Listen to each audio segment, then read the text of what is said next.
Now everybody knows who Sophie Cunningham is. Everybody wants a piece of Sophie Cunningham. Her jersey is the #1 selling jersey in the WNBA. Sold out. Now, why? I don't guess you could buy the entire WNBA. One shirt, one post, one player. That's all it took to flip the WNBA upside down. Sophie Cunningham didn't just wear an Arby shirt. She wore a revolution. We know somebody that has gotten ridiculously popular this year with the Indiana Fever. I made a prediction that she was going to be the second most popular player on this team by the end of the year. And then, of course, there was the big incident during the Connecticut Sun game. And by the end of that game, she was known as Caitlin Clark's enforcer. $800,000 in shirt sales in one day. The WNBA couldn't handle it. And now, they're scrambling to survive. The league finded her. The fans made her a legend. And now she's being offered a spot in professional wrestling. This isn't just basketball anymore. This is war. It started with a foul no one called. Sophie Cunningham took a hit to the head. No whistle. Then a neck grab again. Nothing. Fans were furious, but Sophie, she was done being silent. So, the viral TikTok that sparked it all, she posted a TikTok roasting the refs, calling them slow, useless, and blind. It went viral in minutes.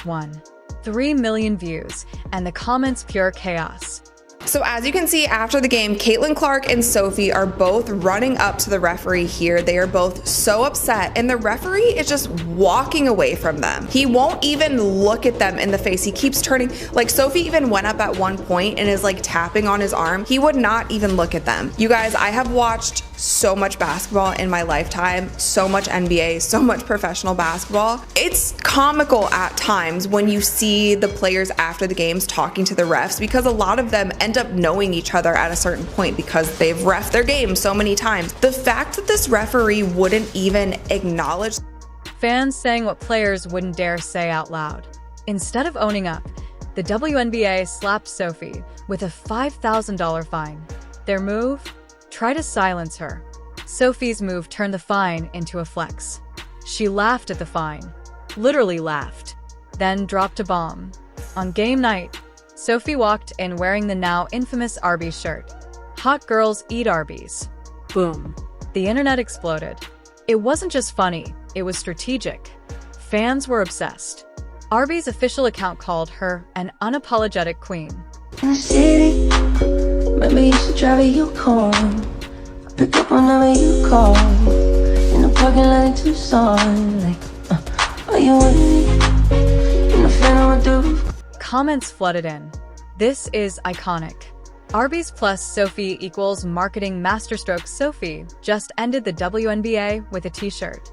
Within hours, the shirt sold out across every state. The next day, 800,000 units sold, millions in revenue. None of it for the WNBA. The league tried to bury her. She turned it into the greatest marketing move in women's sports history. The WNBA didn't just lose control, they lost their biggest source of attention.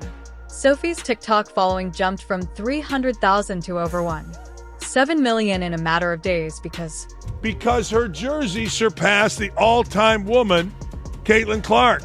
The most popular woman ever in the WNBA, Caitlin Clark, got her jersey surpassed by Sophie Cunningham. Why? Because Sophie Cunningham stood up for Caitlin Clark. She did all of these Instagrams. She did all of this stuff. And next thing you know, it all didn't matter. It didn't matter. I mean, I'm looking at her Instagram now. Brands started lining up.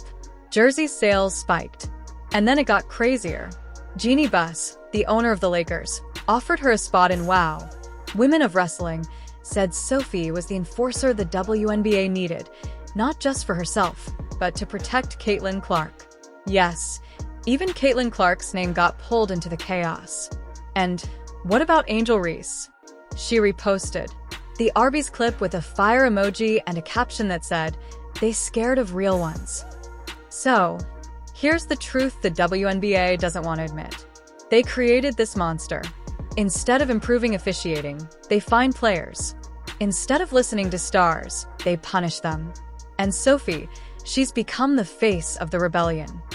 This arrangement into the Chicago Sky game. Of course, the Indiana Fever, I would like to say, beat the brakes off the Sky, but really it felt like they underachieved a good bit yesterday with so many Sky members being out of the lineup. But nonetheless, she came walking in to the arena yesterday wearing that. There she is right there. Let's just bring this up over at Tater Report. There she is right there. Hot girls eat Arby's. I can only imagine, and I have no idea. I would assume this is some kind of sponsorship. While league officials try to control the narrative, Sophie is out here, writing her own story in bold red ink. Hey, you know what? At the end of the day, this is an entertainment business. I know a lot of people pay a lot of money to come and watch us play, and so we want them to have fun. And at the end of the day, I work my tail off in the off season, and now this is my fun. I want to go out there, I want to smile, I want to laugh, I want to get the crowd involved, and that's just who I am. I'm an energy player, and at the end of the day, I'm going to do whatever the team needs. But when you get this building popping, it's really hard to play You're here. going to play on every game.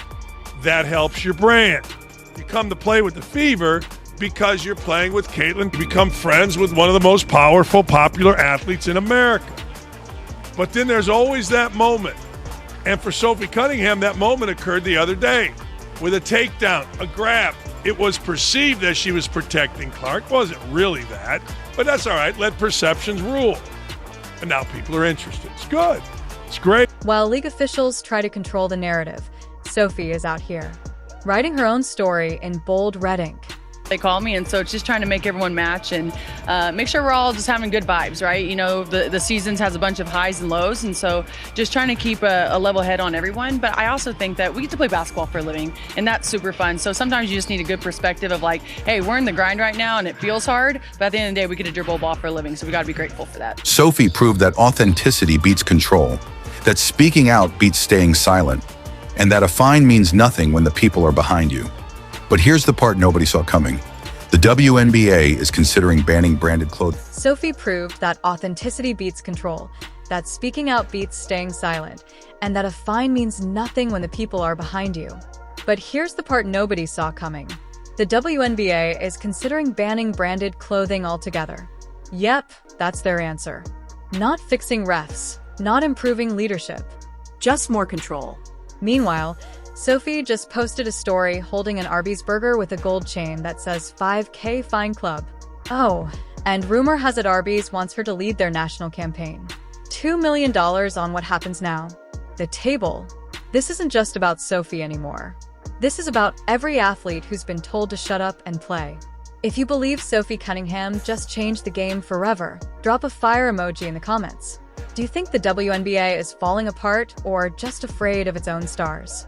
Don't forget to like, subscribe, and hit that bell because we're not done yet. Next episode, the inside story of how Caitlin Clark almost left the league over league politics.